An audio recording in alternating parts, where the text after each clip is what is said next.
inti dari Soekarno dengan dialog dengan Menteri Agama ya pada waktu itu untuk menginstruksikan bubarkan saja HMI.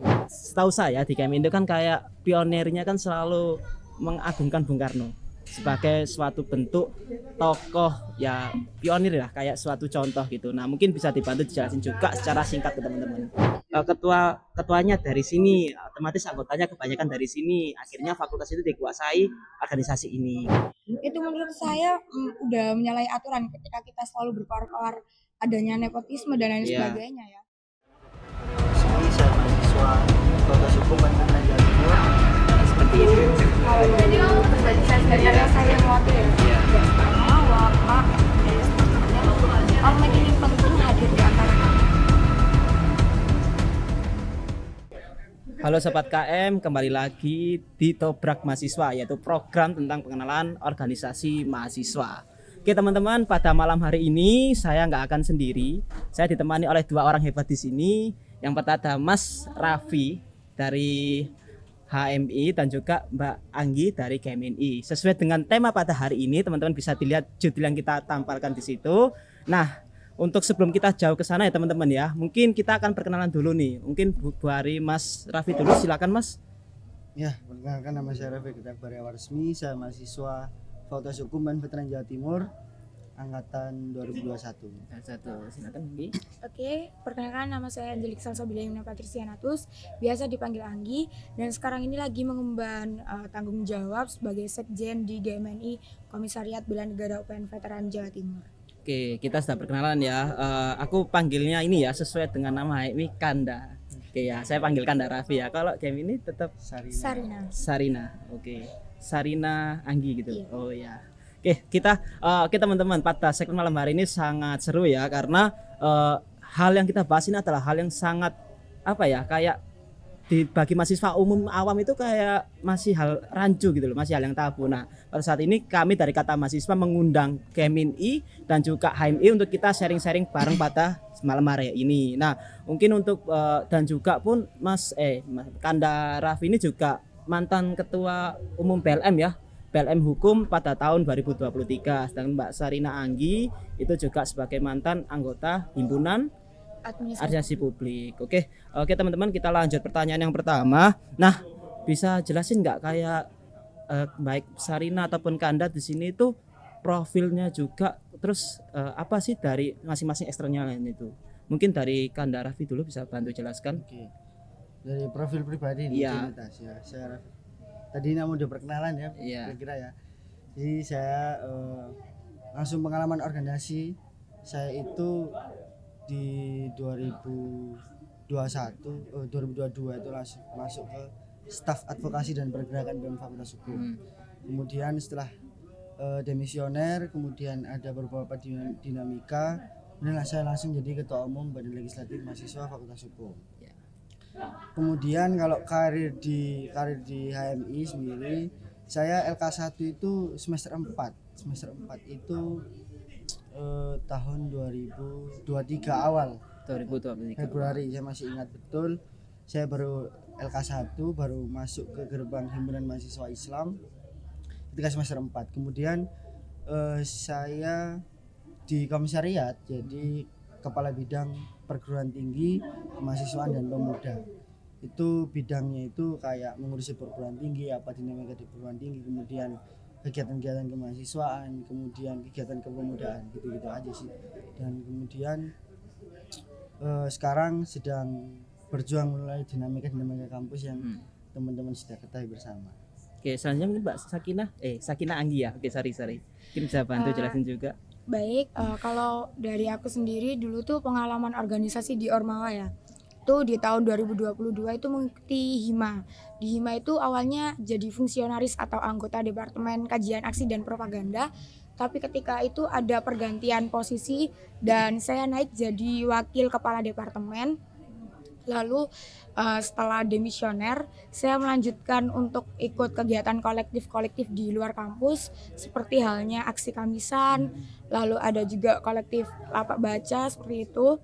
Dan juga mungkin untuk di GMNI sendiri PPAB saya itu mulai dari 2022 dan mengikuti rangkaian kaderisasi itu di tahun-tahun sebelumnya di 2023, dan di tahun ini alhamdulillahnya tadi udah saya singgung di awal, mengembangkan tanggung jawab sebagai sekjen di Demen UPN Veteran Jawa Timur. Oke, secara singkat mereka sudah menjelaskan profilnya. Nah, ini yang saya mau tanyakan ya, baik Kanda atau Sakinah, kenapa sih kok kalian itu milih organisasi eksternal itu? Kenapa? Kenapakah? Apakah nggak ada ingin saya mau coba ke lainnya atau apa? Pasti kan punya motivasi sendiri-sendiri. Nah, mungkin bisa dijelaskan ke kita juga. Aku yakin aku mau join ini. Aku yakin mau join ini. Kenapa? Mungkin dari Kanda Raffi dulu bisa bantu. Sebenarnya saya dari dulu semester 1 itu sudah banyak sekali ormek yang menawarkan ke saya. Berarti ada negosiasi nih, Mas. Ada negosiasi besar di sana. Negosiasi besar ini dalam artian bukan suatu pengadaan barang atau jasa, bukan, tapi terhadap bagaimana masa depan, kemudian harapan-harapan ke depan kan seperti itu.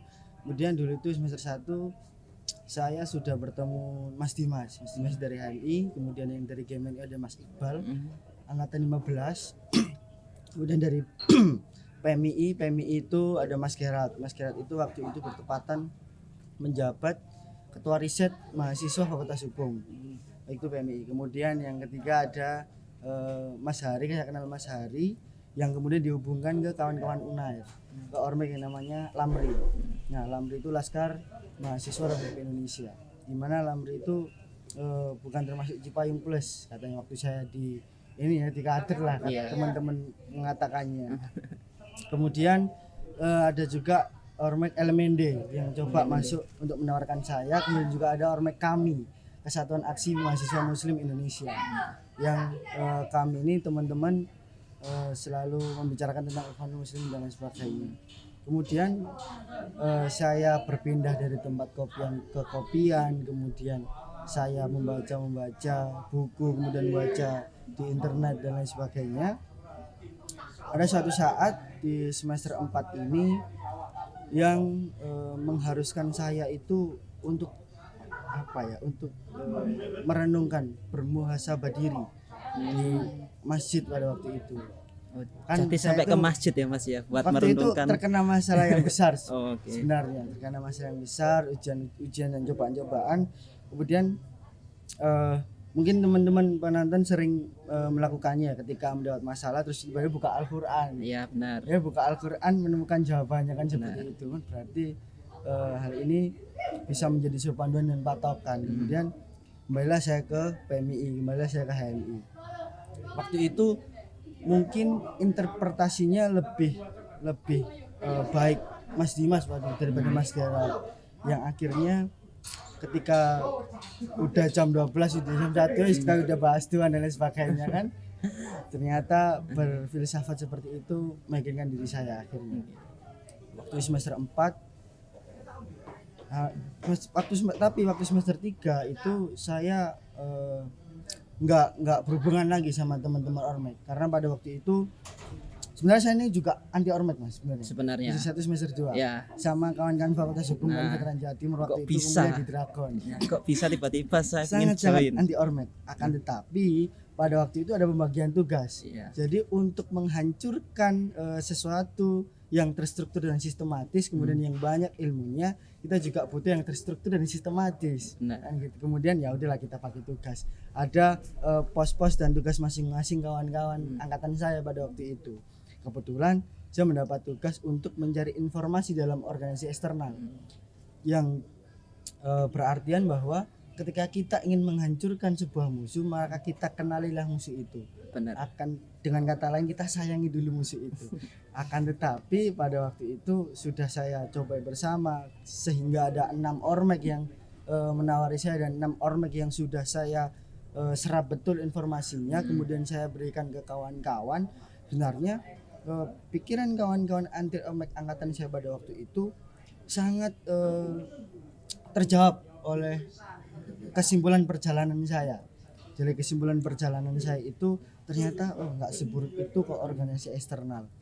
Kemudian akhirnya saya mencoba masuk ke kawan-kawan, tetap saja itu kawan-kawan tidak percaya dan banyaklah hal-hal di masa lampau yang menyakiti hati para senior-senior seperti itu. Kemudian doktrina itu masuk, dan memang diperlukanlah manajemen yang bagus di Ormek ini ke depan dengan melihat aturan dan lain sebagainya. Yang kemudian akhirnya saya merasa kok gini-gini aja jadi mahasiswa. Setiap hari jadi mahasiswa saya cuma ngopi, kemudian cuma bahas judi bola, kemudian bahas bola, apalagi kalau cewek bahas kalau cowok-cowok bahas perempuan kan seperti masalah itu. Percintaan. Akhirnya saya itu merenungkan. Ya Allah, masa gini terus kan jadi mahasiswa. Juga dulu saya anaknya nakal waktu SMA, SD, SMP, SMA termasuk nakal anaknya. Kemudian ya saya ingin berbenah diri lah. Akhirnya beberapa tahapan-tahapan tadi ke masjid lah, bertemu orang ini yang pada akhirnya saya final dan mantep itu waktu bermain di dengan teman-teman ke SMA. Teman ke SMA itu ada yang orang tuanya HMI. Ketika orang tuanya HMI ini bercerita kepada saya, justru lihat Yusuf Khalid dari mana, Anies Baswedan dari mana, Mahfud MD dari mana, Deddy Mulyadi dari mana, kemudian beberapa tokoh-tokoh besar Indonesia dari mana. Kemudian pada waktu itu saya langsung merenungkan kembali dan memfikirkan, oh ternyata seperti ini dan akhirnya memutuskan untuk ikut HMI. Sangat panjang ya Kanda ya, sangat panjang sekali Kanda Raffi proses buat masuk ke HMI ini, bahkan pun sampai 6 ormek menawarkan, bukan main ya teman-teman ya, sampai 6 ormek ini ya kasarnya kayak rebutan lah sampai meyakinkan ayo Raffi ikut aku ya. Ya akhirnya mematkan diri, aku HMI aja wis gitu ya. Pada intinya HMI ini kesimpulan perjalanan sebenarnya. Jadi kita nggak bisa saya pun nggak bilang semua itu buruk ya Mas ya. Semua itu juga punya positifnya masing-masing. Mungkin Kanda Raffi juga aku lebih cocok sama ini mungkin karena selaras saja ataupun pemikirannya sama. Setiap orang kan punya pikiran yang beda-beda. Sedangkan organisasi ini juga punya jalan pikiran mereka yang satu tujuan. Kalau kita mau mengikuti tujuan mereka ya udah kita ikut sih kayak gitu. Nah, mungkin dari Sakina Anggi nih gimana perjalanannya kok aku yakin banget dengan KMI. Agak beda dari Mas Raffi ya mungkin. Kan awal masuk kan aku angkatan 2021 ya, musim-musim Covid, jadi kayak masih online. Tapi ketika habis ospek aku udah pindah domisili ke Sidoarjo. Ketika itu kalau nggak salah bulan September BEMU kan masih aktif ngadain acara September Hitam. Kebetulan ada salah satu dosen itu ngasih nilai tambahan kalau ikut acara itu. Lah, cobalah ikut ke kampus. Pergerakan-pergerakan yang belum pernah aku ketemui dalam masa-masa SMA maupun SMP itu kayak bagus gitu loh. Lah, dari situ aku mulai cari wadah untuk diri aku sendiri, gimana tempat yang cocok buat aku mengembangkan mungkin pemikiran-pemikiran aku gitu.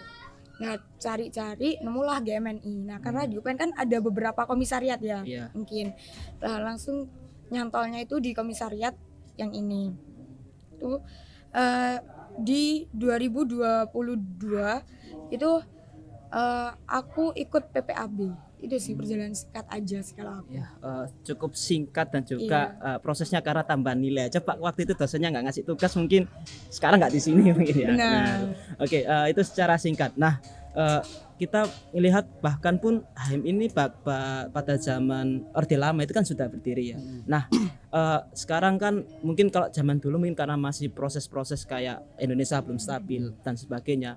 Nah, kenapa kok kayak GMNI ataupun HMI sendiri sekarang pergerakan mereka sangat masif di kampus? Arah geraknya dari organisasi ini kayak gitu. Mungkin bisa dibantu sama teman-teman. Kenapa? Soalnya stigma masyarakat awam kalau melihat GMI maupun HMI pasti mahasiswa dari kampus kayak gitu. Jarang mereka melihat kayak itu loh dari organisasi luar yang di luar, pasti mereka tetap mengira kalau Ormek ini juga dari kampus kayak gitu. Gimana tanggapannya? Mungkin dari Kanda Raffi dulu.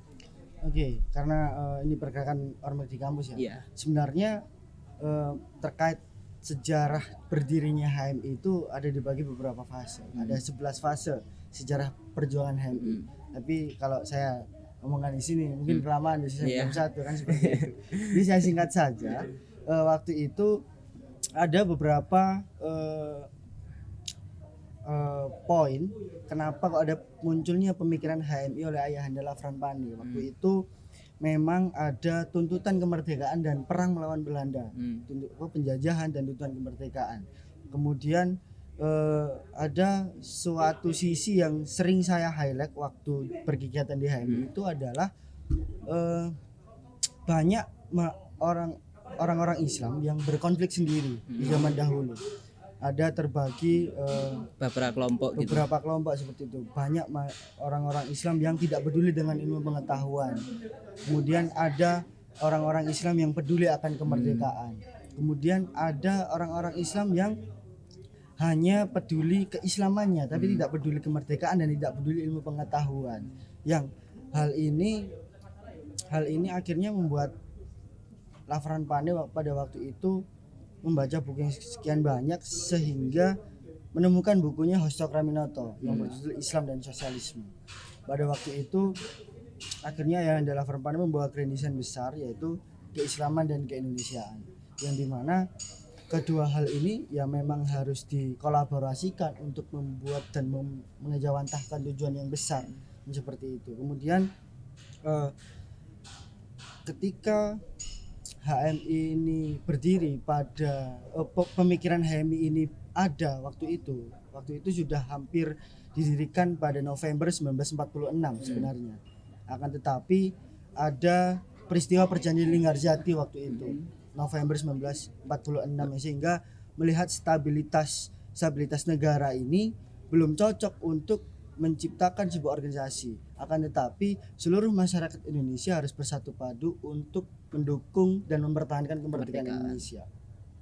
Nah, maka dari itu akhirnya pada 5 Februari 1947 diciptakannya dan diwujudkanlah dibentuknya Himpunan Mahasiswa Islam. Nah, waktu dulu itu sebenarnya Mas Iko BEM dan DPM ya kalau DPM kan BLM.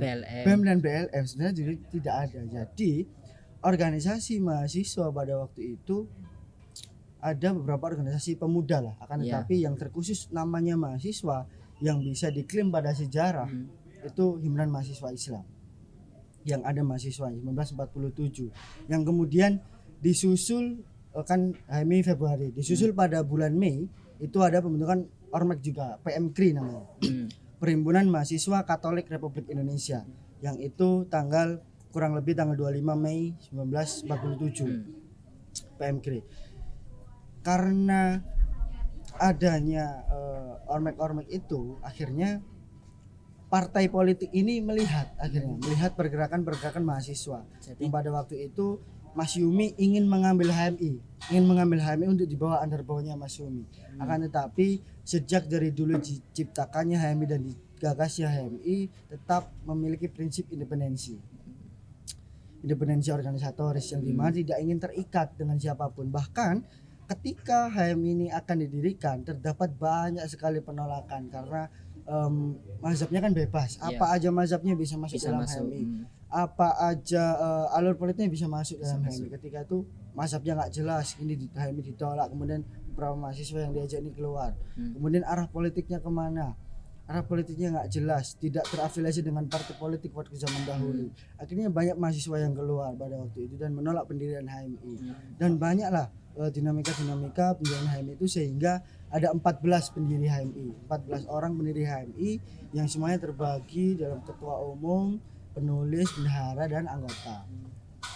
Yang kemudian setelah lambat laun ini berjalan, HMI yang pada waktu itu diketuai oleh Ahmad Tirto Sudiro yang pada waktu itu jadi wakil komandan pemberantasan PKI di Madiun, wakil komandan, dan komandannya namanya kalau tidak salah Hartono. Itu bisa dicek bersama kawan-kawan nantinya. Yang kemudian Ahmad Tirto Sudiro ini sebelumnya adalah ketua umum PBHMI, pengurus besar HMI pada waktu itu. Yang kemudian HMI ini turut ikut mengangkat senjata, turut ikut memerdekakan kemerdekaan Indonesia, kemudian mempertahankan kemerdekaan Indonesia dari agresi-agresi militer. Kemudian banyaklah hal-hal yang dilirik oleh Jenderal Sudirman pada waktu itu. Yang di waktu tahun-tahunnya tepatnya saya lupa, sampai sehingga pidato Jenderal Sudirman itu mengatakan HMI bukan sekedar himpunan mahasiswa Islam, akan tetapi juga harapan masyarakat Indonesia, sehingga kemudian ditambahkan harapan masyarakat Islam Indonesia pada waktu itu. Kemudian setelah lama berjalan HMI ini karena mahasiswa dan masuk di kampus, aktivis mahasiswa pada waktu itu yang notabene belum ada BEM dan BLM yang seperti sekarang, itu tergabung dalam beberapa banyak sekali. Contohnya Gemenis juga ada dulu, ada juga JGMI, ada juga IIM dan lain sebagainya, organisasi revolusioner dan lain sebagainya. Kemudian banyak sekali kegiatan sehingga ada suatu saat ini HMI akan dibubarkan. HMI akan dibubarkan ini karena sudah dianggap HMI ini berafiliasi dengan partai politik Masyumi, yang pada waktu itu memang organisasi mahasiswa yang Islam, hanya himpunan mahasiswa Islam pada waktu itu, dan semuanya organisasi Islam tidak ada yang boleh tidak dinaungi oleh Masyumi pada waktu itu. Akan tetapi dengan beraninya Ayahanda Lafran Pane pada waktu itu ya berani saja independen dan HMI ini tidak terafiliasi dengan Masyumi. Dengan pendekatan model sejarah dengan pembuktian. Buktinya ketika PKI ini dibubarkan, organisasi underbau PKI yang ada di mahasiswa itu nama CGMI, Konsentrasi Gerakan Mahasiswa Indonesia, itu juga bubar. Yang kemudian dibuktikan dengan Masyumi bubar, akan tetapi HMI masih ada sampai detik ini. Yang berarti itu menandakan bahwa HMI ini bukan afiliasi dengan Masyumi dari dulu. Dan Lafran Pane pun menolak Masyumi untuk ikut campur tangan dalam keputusan-keputusan bijakan dalam HMI. Kemudian banyaklah dinamika sehingga PKI ini dendam dengan HMI, yang pada waktu itu memang HMI ini turut ikut mengangkat senjata melawan menumpas PKI di Madiun. Nah sejak itulah dendam PKI ini meletup-letup pada HMI, dan alhamdulillah pada hari ini tepat sekali kan 30 Oktober kan seperti itu. Meletup-letup sekali dendam PKI terhadap HMI sehingga PKI ini berusaha untuk membubarkan HMI dan bilang kepada Presiden Soekarno pada waktu itu. Contoh agitasi dan propagandanya DNID pada waktu itu adalah bilang berpidato, jika kalian mahasiswa CGMI tidak bisa membubarkan HMI, mending kalian pakai sarung saja. Seperti itu.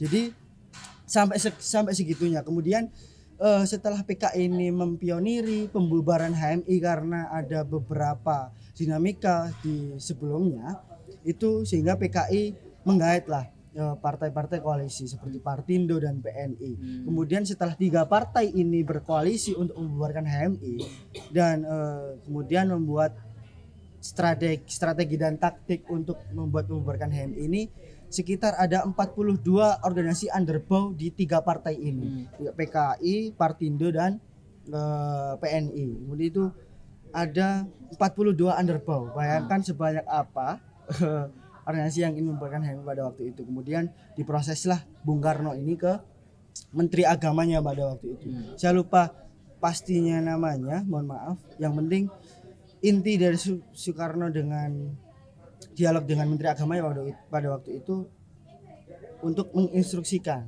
bubarkan saja HMI. Bubarkan saja HMI karena ada beberapa hal yang harus dihilangkan, dan ini harus negara negara yang tak bisa saya katakan ya harus nurut sama Bung Karno dan membawa ini. Sebelum membawa Nasakom itu ada kejadian ini sebenarnya. Kemudian setelah kejadian itu Menteri Agamanya bilang, Bung, serius Bung mau membubarkan HMI. HMI ini sangat berperan besar dalam mempertahankan kemerdekaan dan banyaklah peran-perannya. Kemudian saya singkat, Bung Karno bilang, tidak, putusan saya sudah bulat. Saya akan membubarkan HMI detik ini juga. Terus langsung tak potong Mas ya, sorry. Ini karena lama, mungkin secara singkat kasihan nih mbaknya sendiri ya. Kita kasih waktu nanti. Habis itu langsung Menteri Agamanya, oke lah Bung, kalau tekadnya sudah bulat mungkin sampai sini saja. Saya bisa membantu Bung, akhirnya tidak dibubarkan. Kemudian setelah itu banyak dinamika, akhirnya Soekarno diturunkan aktivis mahasiswa, dan di situ banyak juga ormek-ormek yang turut andil, yang kemudian Soekarno ini berhasil diturunkan, kemudian berganti dengan Soeharto dengan berbagai cerita sejarahnya. Kemudian dalam suatu literatur ini saya baca bahwa Soeharto ini memperhatikan dan melihat bagaimana power mahasiswa yang kemudian pada tahun 1978 keluarlah surat keputusan Mendikbud pada waktu itu menterinya Daud Yusuf melarang organisasi eksternal ini ada di dalam kampus, yang kemudian di dalam NKK BKK ini adanya BEM dan BLM. Seperti analoginya silahkan bernegara sendiri. Akhirnya itulah tercetusnya BEM dan BLM yang pada saat ini dianggap sebagai universitas adalah miniatur negara terkecil. Jadi kan kita bisa bilang kan kampus ini kayak satu struktur pemerintahan secara kecil. Yang kemudian pada 2018 itu dilegalkan kembali oleh Kemenristek Dikti untuk organisasi eksternal ini ada di dalam kampus, yang kemudian hinggalah sampai sekarang seperti itu. Terima kasih, panjang ya teman-teman. Saya kayak mendengarkan sebuah sejarah HMI. Sampai sorry ya Mbak Sakinah. Sakinah Anggi jadi gini. Setahu saya di Kemindo kan kayak pionirnya kan selalu mengagungkan Bung Karno sebagai suatu bentuk tokoh ya pionir lah, kayak suatu contoh gitu. Nah mungkin bisa dibantu dijelasin juga secara singkat ke teman-teman. Secara singkat, terbentuknya GMN itu di tahun 1954 ya teman-teman. Di tanggal 23 Maret itu peleburan 3 organisasi besar. Ada Gerakan Mahasiswa Merdeka, Gerakan Mahasiswa Marianis, dan juga Gerakan Mahasiswa Demokrasi Indonesia.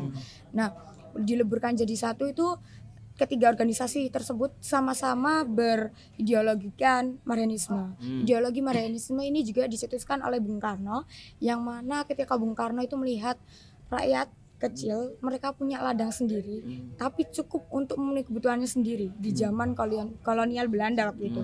Nah, oleh karena itu Bung Karno melihat rakyat kecil kan berpikiran bahasanya orang itu tuh bernama Marhen, maka Marhen tercetuslah menjadi ideologi.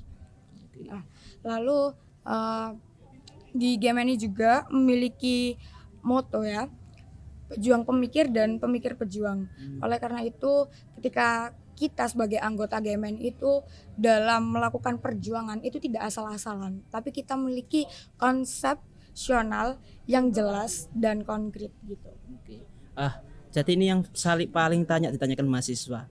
Sepakat gak sih kenapa kok selalu banyak mengatakan kalau organisasi eksternal baik KMNI maupun HMI itu sebagai bentuk partai politiknya mahasiswa di kampus?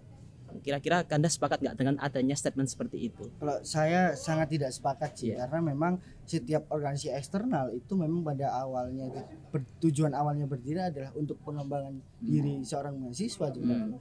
Jadi yang berbeda di sini adalah latar belakang berdirinya sebuah organisasi eksternal, kemudian manajemennya bagaimana, kemudian setiap organisasi eksternal itu punya aturan, kemudian juga organisasi eksternal ini punya tradisinya masing-masing, yang ketika itu dicetuskan akhirnya adalah organisasi eksternal ini bagaimana untuk menciptakan seorang yang mumpuni di dalam semua bidangnya. Contohnya saya kalau di HMI untuk belajar berbicara, kemudian berjalan, dan sekecil berbusana saja saya juga diajarkan dalam HMI. Karena juga pada waktu itu banyaklah yang diajarkan di HMI sehingga menggodok para kader-kadernya ini untuk menjadi insan yang berkualitas cita. Seperti itu sih. Nah, di KMN sendiri gimana? Apakah sepakat nggak Sakinah dengan adanya statement seperti itu? Kalau dari pribadi saya sendiri, karena saya yang mewakili nggak sepakat. Karena apa? Di GMNI sendiri itu memiliki 3 asas ya Mas. Ada sosialis demokratis, sosialis marianis, dan juga ketuhanan yang maha esa. Dimana kita itu dalam kehidupan atau enggak mungkin orang-orang mikirnya penyebaran ideologi di kampus ataupun sebagai partai di kampus itu sama sekali enggak benar, karena dalam penyebaran ideologi kita itu memfokuskan dengan asas-asas yang sudah ada di GMNI nasionalis, dan itu sejalan juga kan dengan UPN yang bela negara.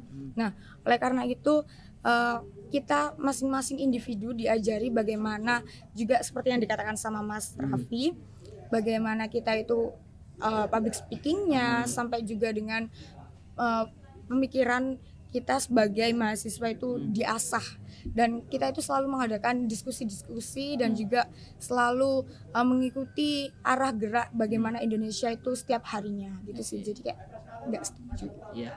Terus ada pendapat lagi tentang biasanya ya, sorry ya, mungkin saya membahas isu-isu negatif mungkin kan, Aman karena saja. kan teman-teman selalu bertanya, ya mungkin nggak sedikit orang kalau berpikiran ormek itu buruk ya, mungkin bahasa mereka. Cuma kan ya kita coba bertanya kepada orang yang langsung di dalamnya seperti apa. Nah, apalagi ada yang mengatakan kalau biasanya nih ya, pertanyaan saya kalau ada teman-teman ataupun gimana kayak ada seorang ketua umum dalam suatu organisasi selalu ditanya benderanya apa. Apakah memang dari setiap khususnya Kevin maupun Heming memang kayak di kader-kadernya kayak kamu harus bisa jadi ketua atau kamu harus bisa menjadi seorang posisi yang tertinggi di organisasi jurusan maupun fakultas masing-masing. Apakah memang ada seperti itu ataukah memang setiap organisasi eksternal ini kayak mempersilahkan kader-kadernya kalau memang kamu mau posisi tinggi silahkan seperti itu. Gimana Kanda tanggapannya perihal itu? Well, itu sih memang sebenarnya tidak harus ya ketua umum organisasi mahasiswa Intra ini dari sebuah organisasi eksternal. Tetapi ketika boleh saya cerita sejarah lagi, ketika tahun 1978 itu dilarang ormas masuk kampus dan diadakanlah miniatur kampus ini yang dianggap negara, kemudian provinsi dan sebagainya. Hal itulah mungkin hal ini bisa dibaca bersama dan ditelisiki bersama pada pertemuan di Cipayung pada waktu itu ya. Maka dari itulah GMNI, HMI, PMI dan beberapa ormas lainnya yang tidak bisa disebutkan saya satu persatu itu dikatakan ormas Cipayung pada waktu itu karena menggagas untuk bagaimana mempertahankan eksistensi organisasi eksternal ini di dalam kampus adalah mengambil posisi yang strategis. Contohnya itu tadi ketua umum organisasi, tapi pada fitrahnya sebenarnya tidak harus berorganisasi di dalam kampus ini harus ikut organisasi eksternal. Karena kenapa kok ada statement yang seperti itu? Karena memang terlalu seringlah para organisasi eksternal ini menciptakan kader-kader yang berkualitasnya. Kemudian kader-kader yang berkualitas di organisasi eksternal ini yang kemudian itu menempati posisi yang strategis di dalam kampus. Contohnya presiden mahasiswa, kemudian ketua umum himpunan dan lain sebagainya. Dan akhirnya hal itulah yang membuat statement ini muncul. Kemudian ada beberapa oknum-oknum nakal yang mengatasnamakan nafsu pribadi, terutama kalau di HMI ada yang namanya independensi etis dan independensi organisatoris. Independensi etis ini adalah sebuah sikap etika ketika kader HMI ini melakukan sebuah kegiatan, tapi masih di dalam garis kebaikan, kebermanfaatan, kebenaran dan keindahan. Ya, contohnya Mas seperti apa? Contohnya, contoh simpelnya memang independensi etis ini ya bergerak layaknya tiba-tiba saya ingin maju ketua umum BLM seperti itu dan saya sudah merasa mampu dan layak pada waktu itu saya bertarung. Kemudian ada hal-hal buruknya, oknum-oknum yang buruk, misal langsung saja kita cari contoh di UNER ya, yang HMI ini terkenal dengan korupsi jaket dan sebagainya. Dan itu memang ketika kita mengatasnamakan nafsu pribadi dan tidak dalam garis kebaikan, kebermanfaatan, kebenaran dan keindahan, itu memang sudah dianggap tidak menjalankan dan tidak mengatasnamakan nilai HMI sebenarnya. Yang disitulah akhirnya para oknum-oknum ini yang menyeleweng akhirnya membuat mahasiswa yang di luar organisasi eksternal ini membuat statement seperti itu. Oke, mungkin kita geser. Gimana Sakinah tanggapannya perihal itu? Kalau dari GMN sendiri kan setiap individu yang join ya, atau yang masuk dalam GMN itu atas kemauan mereka sendiri kan. Jadi ketika mereka mau menapaki ormawa entah jadi presbem maupun anggota-anggotanya itu kemauan mereka sendiri, tidak ada paksaan sama sekali. Ketika mereka ingin maju menjadi presbem atau enggak kandidat dalam ormawa, ya kita bantu sebisa mungkin, entah mulai dari upgrade diri, public speaking dan lain sebagainya. Oke, terima kasih. Nah, ini ada pertanyaan lagi kembali. Biasanya dalam suatu apa yang kita sebut PPKMB ya, PPKMB mungkin karena pionir-pionir yang mungkin ketua himpunan mungkin ada yang ataupun ketua BEM atau presbem mungkin background dari salah satu ormek gitu. Nah, sepakat nggak sih kalau mereka itu juga melakukan tindakan promosi? Kita nggak sambil contoh, mungkin ada di salah satu kampus waktu presmanya orasi, dia juga melakukan salam dari salah satu organisasinya dia. Nah, apakah tindakan seperti itu menimbulkan suatu pertanyaan, dibenarkan nggak? Mungkin kalau dari Sakinah sendiri tanggapannya seperti apa? Apakah mungkin itu, oh enggak apa-apa, itu kan mengenalkan dirinya sebagai seorang organisasi ini kayak gitu. Kalau dari saya pribadi mungkin karena salam pergerakan dari kita kan eh, apa ya namanya universal kan, merdeka gitu misalnya. Itu mungkin nggak apa-apa untuk diucapkan ketika mulai orasi atau apapun itu. Tapi ketika dalam hal formal itu menurut saya agak kurang pas ya untuk diperkenalkan secara langsung. Tapi ketika dalam bagian-bagian yang emang agak longgar seperti halnya ada kayak misal praktek demonstrasi itu nggak apa-apa sih. Mungkin dari Kanda gimana? Kalau dari saya sih boleh-boleh saja karena saya juga anak ormek kan seperti itu. Jadi ketika pada waktu itu ada orasi di BKKMB kemudian ada yang memberikan slogan salam dari organisasinya, ya menurut saya wajar saja karena mari kita telisiki dan telusuri bagaimana slogan itu digunakan misalnya slogan kampus UPN salam bela negara. Sebenarnya salam bela negara ini sebenarnya harapan atau cita-cita atau impian atau instruksi atau bagaimana sebenarnya menurut saya cuma hanya sekedar slogan aja. Bahkan GMNI selalu dikatakan dalam TikTok ya, merdeka merdeka merdeka. Kita sudah merdeka, kenapa kok masih merdeka?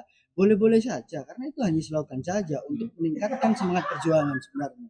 Dan ketika ada yang berstatement itu tidak boleh dilakukan di dalam kampus, slogan-slogan itu apa gunanya keputusan Kemendikbud waktu 2018 waktu itu yang memperbolehkan beberapa bendera atau stiker-stiker organisasi eksternal dalam kampus sebenarnya orang seperti itu harus membaca aturan saja karena kerdinya pemikiran itu karena kurangnya bacaan atau wawasan akhirnya membuat cuti panjang suatu nalar. Maka dari itu ketika tidak ingin cuti panjang suatu nalar yang berarti kalianlah yang harus membuka potensi-potensi baru. Terbukalah pikiran kalian untuk potensi-potensi baru dan kemungkinan-kemungkinan di masa depan.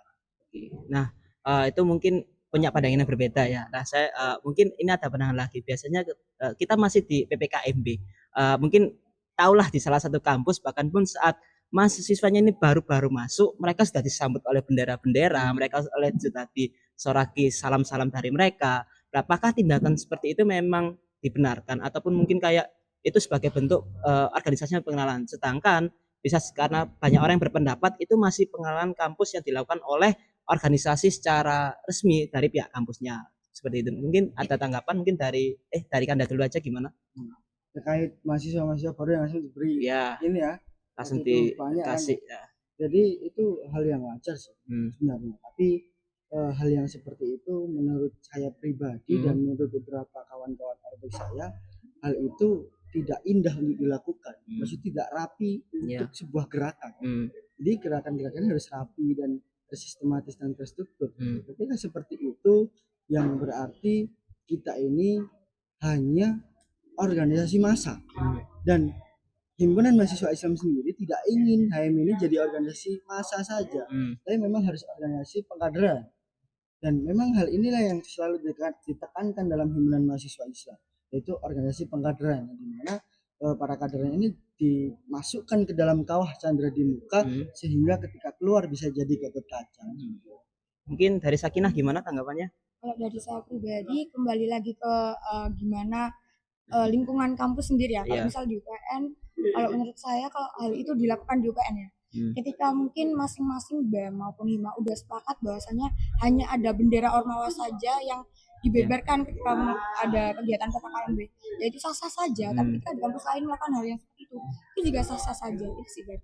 Oke, mungkin pandangan yang berbeda lagi. Nah, perihal ini juga kadang banyak orang yang berstatement juga nih. Kalau saya juga pengalaman dari teman-teman juga kan, dari mahasiswa-mahasiswa lain kayak emangkah benar kalau Ormek ini ataupun salah satu Ormek itu sudah berkuasa di salah satu fakultas maupun jurusan, maka anggotanya itu kebanyakan dari mereka. Apakah memang kayak aku nggak join ini, nggak bisa karena aku bukan anggota seperti ini. Nah, gimana sih tanggapan perihal masalah tersebut? Kayak contohnya simpelnya mungkin ini fakultas ini ketuanya dari sini, otomatis anggotanya kebanyakan dari sini, akhirnya fakultas itu dikuasai organisasi ini kayak gitu. Gimana tanggapannya perihal hal kayak gitu? Mungkin dari Sakinah dulu bisa menanggapi. Baik, itu juga kembali kepada bagaimana seorang pemimpin itu jadi sebuah leadership ya yang baik dalam suatu ormawa. Ketika dia udah jadi memiliki tanggung jawab dalam memimpin, dan ketika dia menentukan anggotanya hanya dari lingkup dia berasal misal dari ormas mana, itu menurut saya udah menyalahi aturan ketika kita selalu berkoar-koar adanya nepotisme dan lain sebagainya ya. Itu adalah perbuatan yang munafik sekali gitu. Tapi ketika jujur saja saya kan dari Fakultas Fisip ya. Itu tidak ada hal yang seperti itu.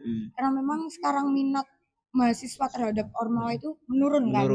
Jadi mau tidak mau kita juga selalu melakukan campaign bagaimana menarik minat mahasiswa juga untuk kembali aktif dalam organisasi-organisasi entah itu ormawa maupun ormek sendiri. Mungkin dari Kanda tanggapannya gimana? Menurut saya hal itu sangat fatal sih sebenarnya. Karena memang di dalam organisasi internal kampus ini kan bisa dikatakan pejabat ya. Seorang pejabat itu kan dibutuhkan sebuah pejabat yang berkualitas. Seperti itu.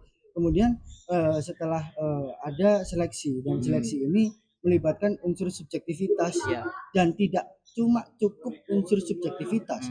Unsur subjektivitas akan ketimpangan jika tidak ditopang dengan unsur profesionalitas. Yang di sana akhirnya melihat bahwa semampu apa seorang mahasiswa ini menduduki jabatan yang ia inginkan seperti itu.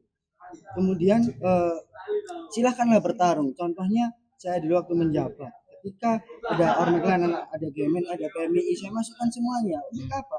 Ya untuk bertarung. Anak PMI saya kasihkan ketua pelaksana, anak Gemen saya kasihkan ketua pelaksana. Dan di sana juga ada kader saya anak HMI. Anak HMI juga saya kasihkan ketua pelaksana.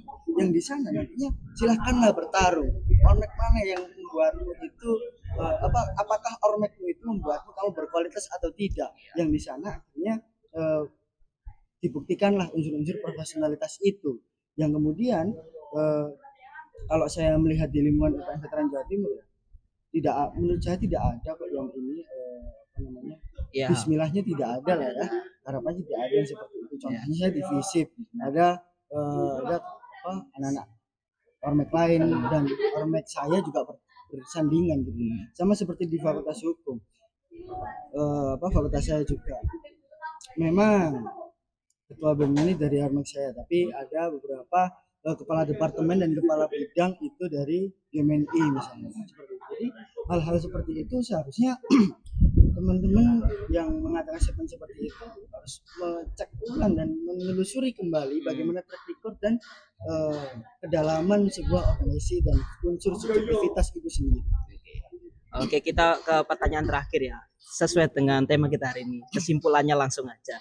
Apakah penting nggak sih ormek ini ada di dalam kampus? Mungkin dari Kanda dulu untuk terakhir. Menurut saya sangat penting karena memang saat ini orientasi mahasiswa intrakampus itu adalah bagaimana mereka itu untuk meraih hasil yang maksimal untuk masa depannya sendiri. Akan tetapi kita bisa melihat bersama organisasi internal kampus yang pada waktu ini dianggap sebagai organisasi pengembangan diri tetapi malah banyak terjadi dinamika dan sehingga melibatkan unsur kezaliman. Contoh, BEM Universitas UPN Veteran Jawa Timur itu vakum. Kemudian contoh BEM FEB juga tidak ada dan BEM Fakultas Teknik juga tidak ada dan ada beberapa dinamika yang serius tidak perlu dilakukan di organisasi internal kampus yang sehingga ini ormas itu sangat perlulah ada untuk memberikan obat kepada para mahasiswa yang merasakan dinamika organisasi internal kampus. Oke, seperti mungkin dari Sakinah gimana kesimpulannya? Kesimpulannya dari saya, dari sekian total 20.000 lebih mahasiswa di kampus dengan keterbatasan wadah untuk mereka berkembang mulai dari ormawa, UKM dan sebagainya. Ormek ini penting hadir di antara kita karena apa? Di dalam ormek sendiri kita juga bisa eksplor bukan hanya di area kampus saja, tapi bagaimana kita mengenal dunia kejamnya luar ini tuh gimana gitu. Mungkin singkat itu aja sih. Oke, teman-teman, kita sudah berbincang banyak sekali dengan baik Sakinah Angin maupun Kanda Raffi, banyak cerita maupun sejarah yang mereka ceritakan, ideologi yang mereka bawakan ataupun mungkin pergerakan-pergerakan yang mereka bawakan. Memang Ya, memang tetap statement masyarakat kan kita nggak bisa menutup ya teman-teman ya, ataupun dari mahasiswa-mahasiswa lain. Ya mungkin habis ini mungkin cepat yakinkan saya, Mas. Saya kan masih netral ini mau ikut mana gitu. Ya, bercanda ya. Nanti pulang langsung, Mas, Riko bisa ikut ngopi ya? Enggak, saya bebas, saya kembalikan lagi ke sobat KM. Silahkan sobat KM yang menilai, sobat KM mau ke kanan mau ke kiri, bebas sobat KM yang menentukan jalan. Yang penting HM ini punya ideologinya masih dia sendiri dengan pendirian yang kuat, HMI punya dengan ideologi Islamnya sendiri yang juga kuat. Jadi mereka sama-sama saling punya ideologi yang kuat dengan tujuan yang hampir sama. Mungkin hanya beda cara geraknya saja seperti itu. Terima kasih untuk sahabat KM. Selamat kita akan berjumpa lagi di Dobrak Mahasiswa berikutnya.